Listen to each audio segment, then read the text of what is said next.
I'm Gretchen Rubin, and this is The Happiness Project. The pigeon of discontent for this week is, perfectionism gets me every time. I have lots of great ideas for projects, but getting started and overcoming the fear of failure is tough.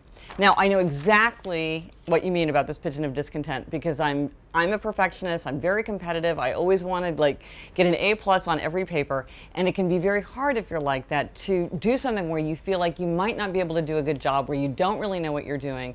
And so what do you do to push yourself forward?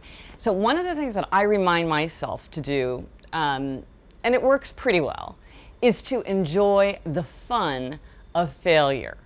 Because when I remind myself to find failure fun, that it makes it less stressful and less scary to think about failing.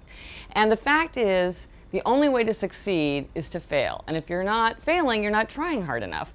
Now, I posted about this on my blog one time, and somebody said, oh, well, you should recharacterize it, reframe it, and it's not failure, it's this, it's that. And at first I thought that was right. And then I decided, no, it's exactly wrong, because I don't want to be afraid of failure. I don't want to have to pretend like I'm not failing. I want to enjoy the fun of failure.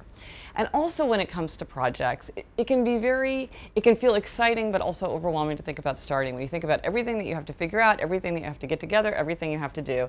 And so one of the things is just to get started. Just put one foot in front of the other and remind yourself too of how exciting it can be once you get there. Now, for example, I did a project with a friend which we called Forward to Llewellyn's Edge, and we made this book of photographs with our children. And it was this amazing, amazing, gorgeous project.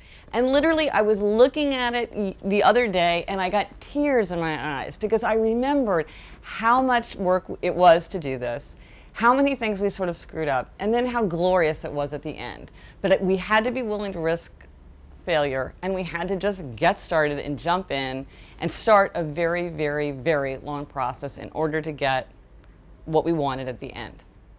So the resolution for this pigeon of discontent is, don't let the perfect be the enemy of the good. Get started, do what you can.